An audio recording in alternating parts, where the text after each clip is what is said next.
Hello brothers, and welcome back to my garage. Uh, for this video we're going to be running a project where I'm going to try my best to build a table for the kitchen.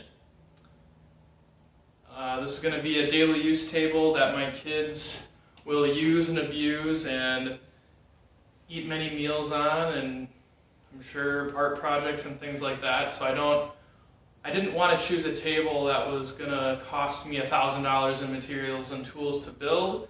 Instead, I'm going for something simple. Plus, I'm a beginner and I have no table making experience prior to this. Just really the stuff like the firewood rack that you saw me build earlier is kind of the extent of my woodworking. So what I'm going to do is build a farmhouse style table. I just went to Google and I searched for dining table plans, and this was like the top link. I'm going to put that link in the description below, as well as I'm going to show you my shopping list, my material list, so that if you want to recreate this table you can go buy the same things. And then I'm going to show you my cut list, so you can cut all of the wood that you need to the right sizes. One of the requirements for this build is going to be a pocket hole jig, and this is a Craig HD, I believe, with some numbers after it. But the Craig HD pocket hole jig is designed for 2x4s and bigger. So it wants it to be at least 1.5 inches thick wood, or it can be thicker. So the main body of this table is going to be done with 4x4s. So that is thick enough for this HD jig. And then the tabletop, I'm doing red oak. So I purchased 1x8 red oak boards, and I have a different pocket hole jig because I'm also going to connect those boards with pocket hole as well.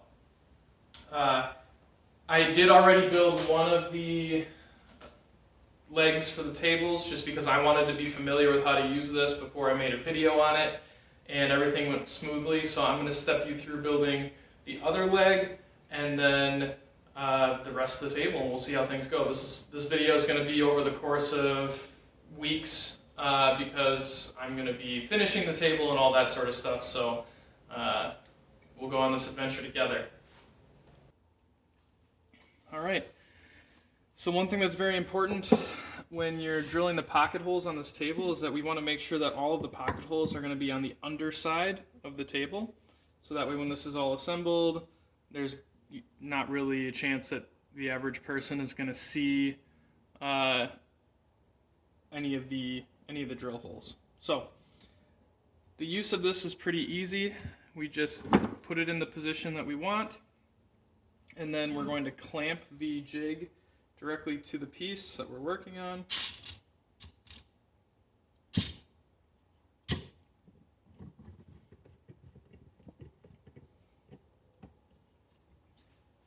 Next we have the Craig drill bit that's designed to drill these pocket holes.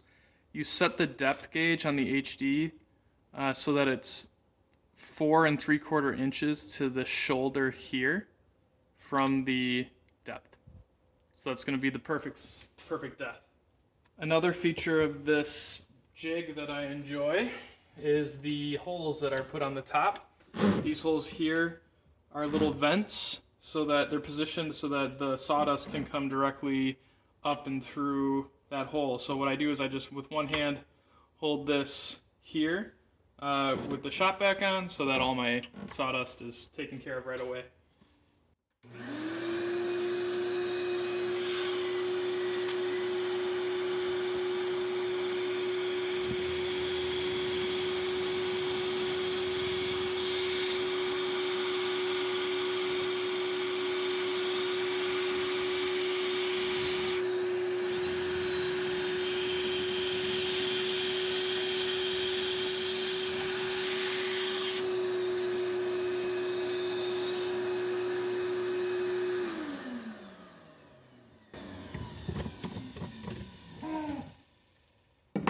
And then we're left with nice, perfect pocket holes. that we can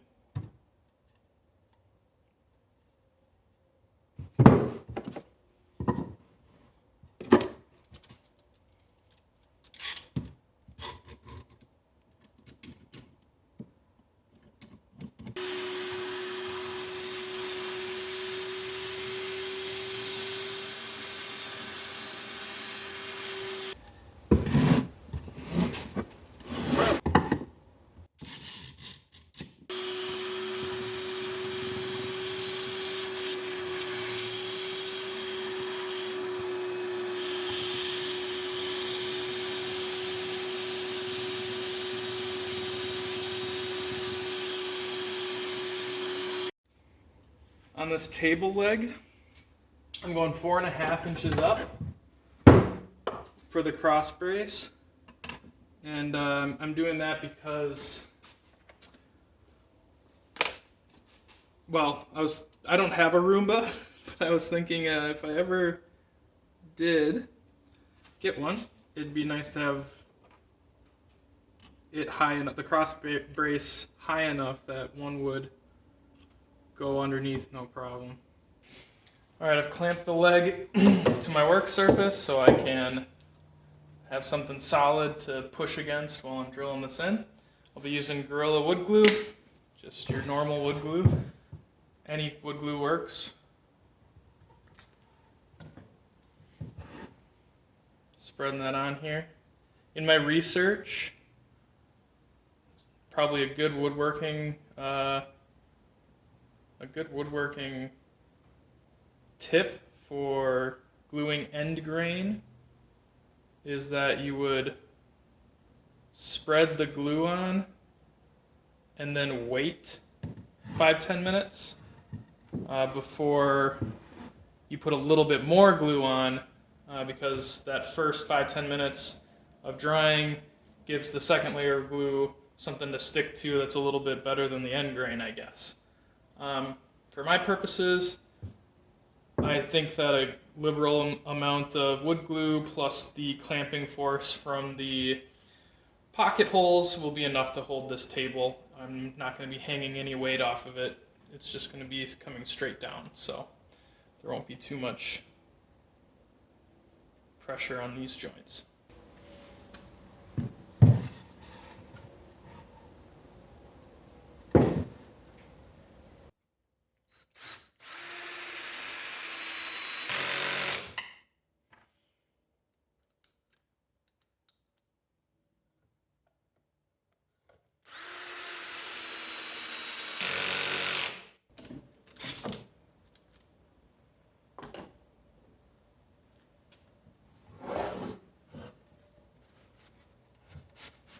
Immediately I'm wiping the excess glue around the edges of the joint.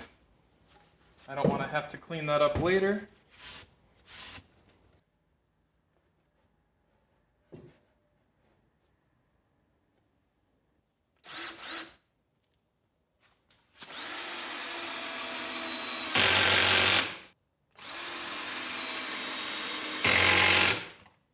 For the top brace, I'm purposefully taking this part that's got a little bit more of an imperfection on the knot, and I'm going to face that upwards so that way the top of the table will sit on this, and that'll never be seen even if somebody were crawling underneath the table for some reason.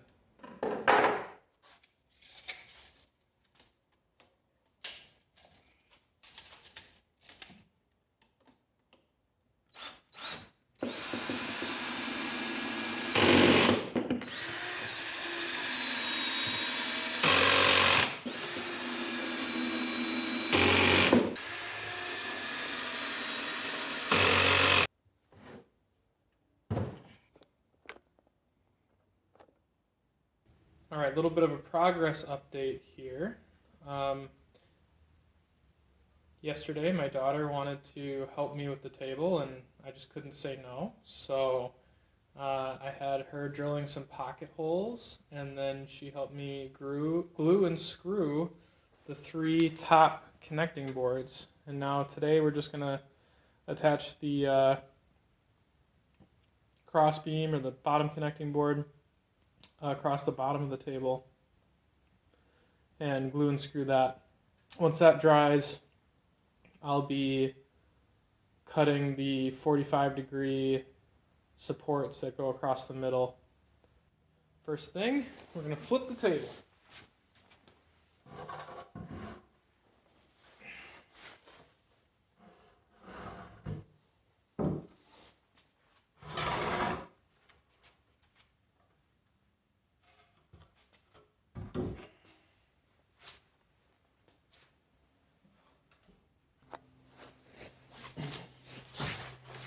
Now this pre-drilled cross beam, I'm going to go ahead and attach here.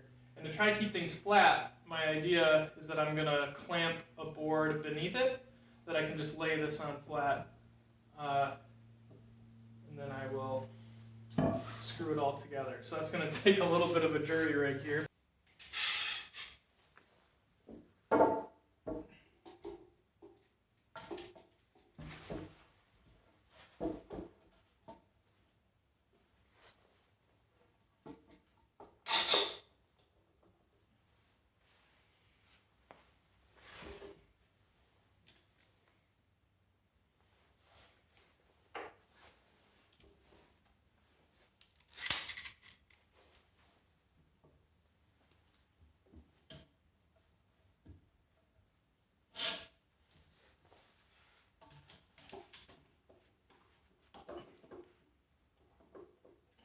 Now, I would say that this is not a very good idea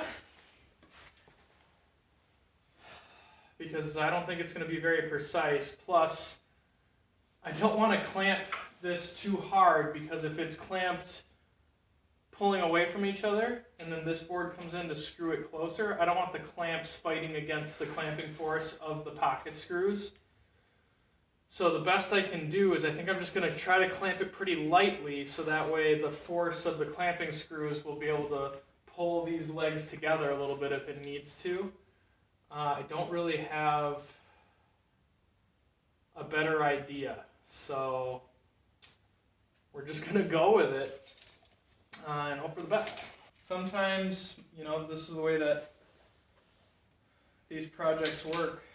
You just kind of come up with something. That's why I really love doing this. Is sometimes you're just forced to be innovative, use your brain, come up with something. I'm sure there's better ways to do things, but this is the way I've dreamt up today, so it's what's going to work. So right now I'm just marking the halfway point, and then what I do is I mark the halfway point on my cross beam, so then I make those points touch. See how much play there is here, so I want to make sure that this can squeeze together.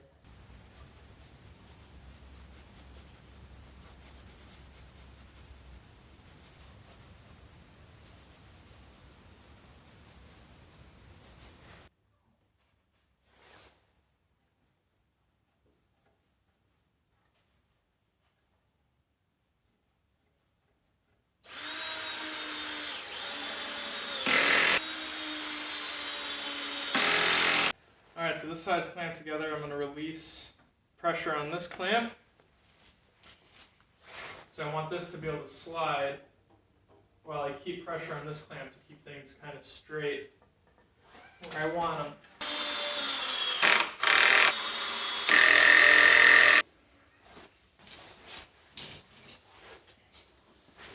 One of the best parts of using pocket screws is that you don't need clamps.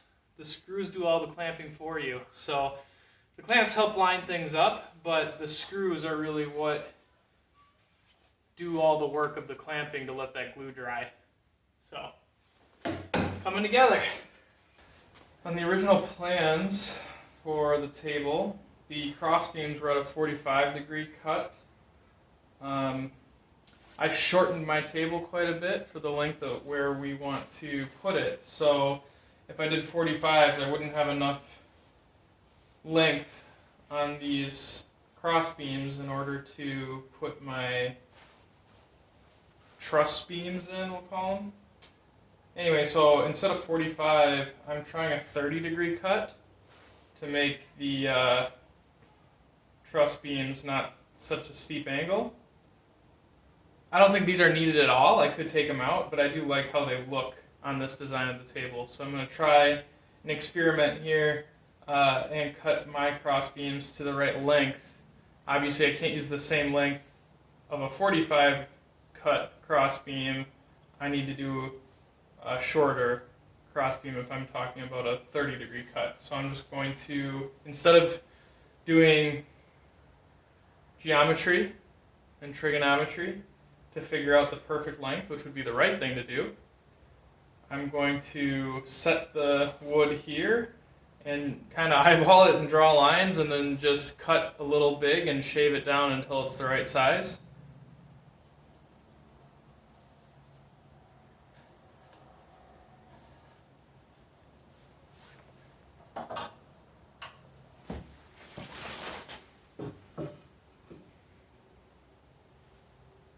Alright, perfect.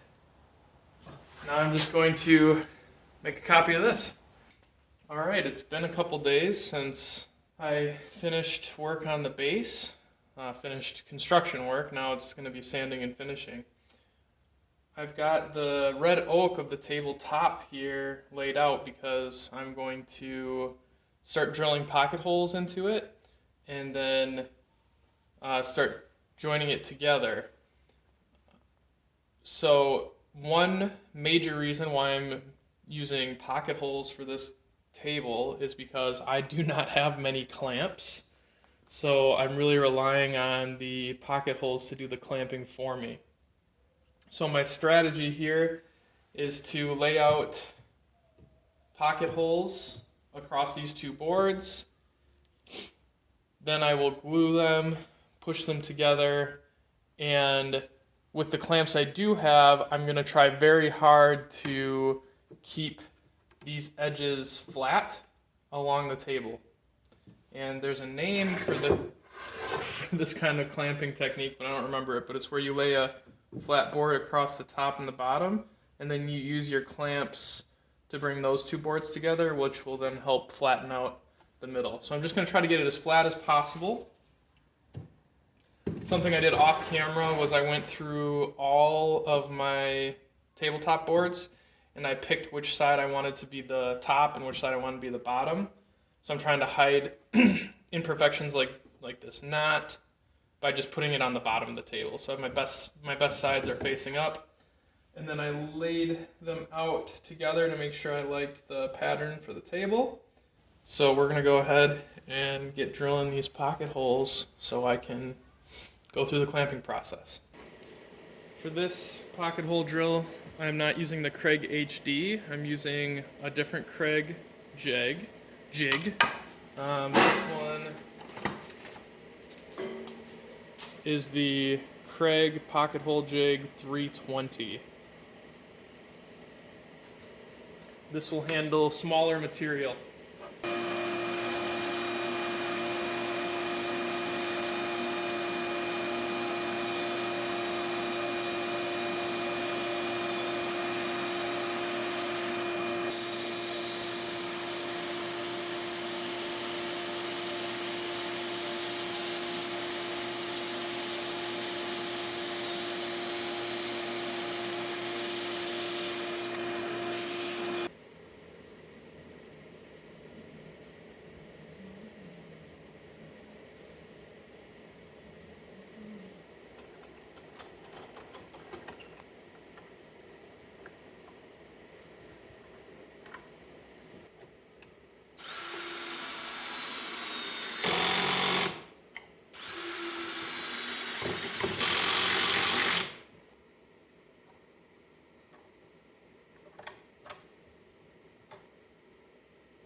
That's not what you're supposed to do. You're supposed to scrape it off. You're supposed to scrape it off.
So after sanding the tabletop down to 220 grit, I finished the tabletop using Odie's oil. This is a hardwood floor wax that is now becoming very popular in the woodworking world, used for finishing cutting boards and tabletops. It's completely food safe, and I really did a lot of research and I liked the finish that it provided for hardwoods. So I went ahead and buffed that on with a Scotch pad, and then I buffed it off about an hour later using an old bath towel that I had cut up, just like all of the Odie's um, sponsored videos show for applying that oil. I didn't get footage of oiling it because Santa's workshop was open quite late uh, on Christmas Eve to make sure that this table was ready on Christmas Day, and I really like how it turned out. So I decided to get some footage of the table after it was placed in my kitchen to show all angles, and just let this video finish up with a nice B-roll of the finished pocket hole farm table. Thanks for watching and have a blessed Christmas season.